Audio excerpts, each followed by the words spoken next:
You know, it's kind of wild when you think about it. Why do so many corporate breakups just, well, end in disaster? Selling off a piece of a business is famously, notoriously difficult. Deals just fall apart. Value seems to vanish into thin air, and pretty much everyone walks away unhappy. But what if there was a way to sidestep all that chaos? Well, today we're going to pull back the curtain on the prepared seller. It's a whole strategy that can turn what's normally a frantic, messy process into something much more controlled and a lot more valuable. All right, so let's get right into the heart of it, because there's a real paradox here. Most big companies are basically machines built to do one thing: grow. They're all about acquisition. They have teams constantly scouting, buying, and bringing new assets into the fold.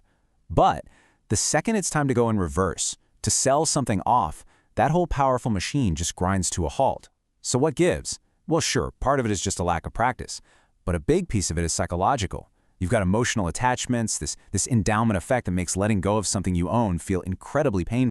And this really shows you that imbalance perfectly. On one side, you've got this super muscular, well-oiled acquisition machine. It's a core capability. They practice it all the time. But on the other side, the divest muscle is, well, it's pretty much atrophied. It's a skill they almost never use, and that means when they have to sell, the whole process is reactive, maybe even a little desperate. And that muscle imbalance, that's really the root cause of why so many of these deals go south. And believe me, the pitfalls of being unprepared are huge. It's kind of like trying to sell a house that's a complete mess, with piles of junk everywhere and none of the paperwork in order. You could end up underselling a really valuable asset just because you can't clearly show what it's worth. Or you might go the other way, overvalue it, and find that nobody's interested at all. And probably the worst part, any delays or messy, inaccurate data, that stuff just kills buyer confidence. And a nervous buyer is either going to slash their offer or, more likely, just walk away entirely. Okay, so how do you avoid all that? How do you go from selling that messy house to presenting a pristine, totally move-in ready property that buyers are fighting over? The answer is right here. You become a prepared seller. And look, this isn't just some buzzword. It's a total mindset shift, a strategy that puts you back in the driver's seat and lets you unlock the real value of what you're selling. So what's the secret sauce here? It's actually pretty simple. A prepared seller does all the homework up front. I mean, all of it.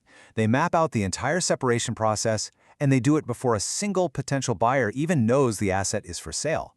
And this isn't just about being neat and tidy. It's a massive signal to the market. It tells buyers that you're serious, you're transparent, you know what you're doing, and that confidence, that's what gets you a better price.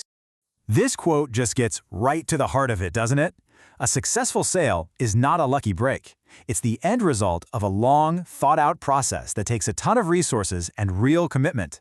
You've got to think of it like a marathon, not a sprint. And honestly, adopting that mindset is what separates the amateurs from the pros in this game. All right, so if it's a marathon, what does the training plan actually look like? Well, it really boils down to two key phases. And the first one up is what we call transaction readiness. Think of this as getting the business all dressed up and ready for sale. It's about meticulously packaging it to make it as attractive and as easy to understand as possible for anyone who might want to buy it. So, getting transaction ready really involves three big steps. First, you have to define exactly what's for sale. You draw a clear line around the business unit and create its own standalone financial statements. And that's tough, right? You have to figure out how to carve out costs that have been shared for years. Second, you prepare for the onslaught of questions by creating all the offering documents in advance. And third, you plan for the actual handover by figuring out the transition services agreements, or TSAs. And you have to remember, a buyer isn't just buying a bunch of assets or a line on a spreadsheet. They're investing in a future. So you need to have a really compelling story ready to go. What's the roadmap for this business? What big projects are already in the works? How is it actually going to operate when it's cut off from the parent company? And the big one, what will the real ongoing costs be? Oh, and the questions are going to get specific really fast. Buyers are going to want to dig into the people and the tech. They'll want to see the org structure. Who exactly is coming with the business? How many people? Then they're going to put the IT infrastructure under a microscope. Is it stable? Have there been any major outages or problems? This is the kind of stuff where all your prep work really pays off, or where a lack of it can sink the whole deal. And then, of course, we get to the money story. The financials you present can't just be pretty good. They need to be absolutely bulletproof. A buyer is going to want to see the historical numbers, sure, but they really want to understand the future cash flow. What specific assets and legal entities are part of the deal? Are there any hidden tax issues they need to know about? If you have all this buttoned up, your credibility just goes through the roof. Okay, so I mentioned this thing called the TSA a minute ago, a Transition Services Agreement. What is that exactly? Well, you can think of it as a kind of temporary support contract. The seller, that's you, agrees to keep providing certain services, things like IT, HR, maybe accounting, to the business you just sold, but only for a limited time. This is super important because it gives the new owner a chance to get their own systems in place without everything falling apart on day one. And this is a perfect way to think about it. A TSA is basically like selling your house, but you agree to keep paying the electricity bill for a few months until the new owner has time to set up their own account. It's a simple, temporary bridge to make sure the lights don't go out. And in a big, complicated business deal, that bridge is absolutely essential. All right, so you've done all that work. The business is packaged up nicely for sale. Transaction readiness is complete.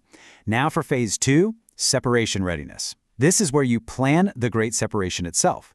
It's all about figuring out how to execute a clean, efficient divorce from the parent company.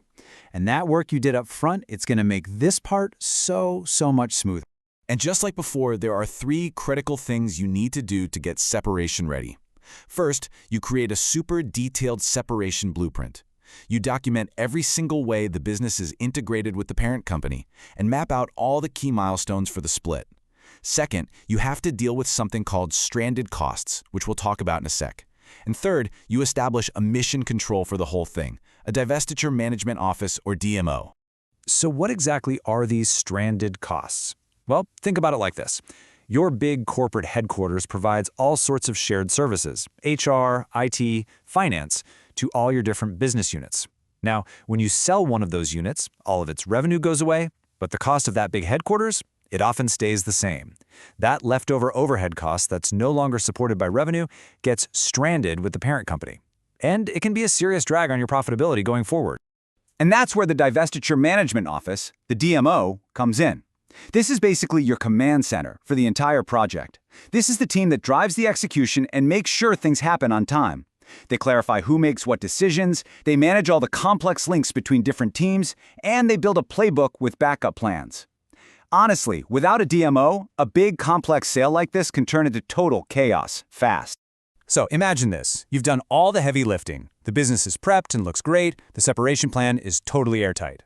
Now, and really only now, are you actually ready to go out to the market and find the right buyer. And this is the moment where all that preparation gives you a massive advantage. And choosing the right buyer is about so much more than just the price tag. Yes, you want a competitive offer, but you also want speed and certainty that the deal will actually close. You have to think about the strategic and cultural fit. Will there be an ongoing relationship like a customer or supplier?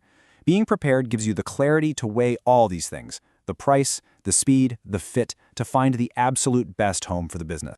But does all of this extra work, all this preparation, does it actually pay off in the real world? Oh, you bet it does. Let's take a look at a quick case study that shows exactly how powerful this prepared seller approach can be. So here's the story. A major tech giant needed to sell a business unit worth over $1 billion, and they had to do it fast, under a ton of market scrutiny. Instead of scrambling and reacting, they acted like a prepared seller.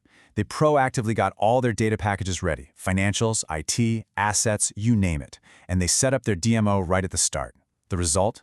They built incredible credibility with buyers, which led to a much faster, smoother due diligence process and, ultimately, a better price for the asset.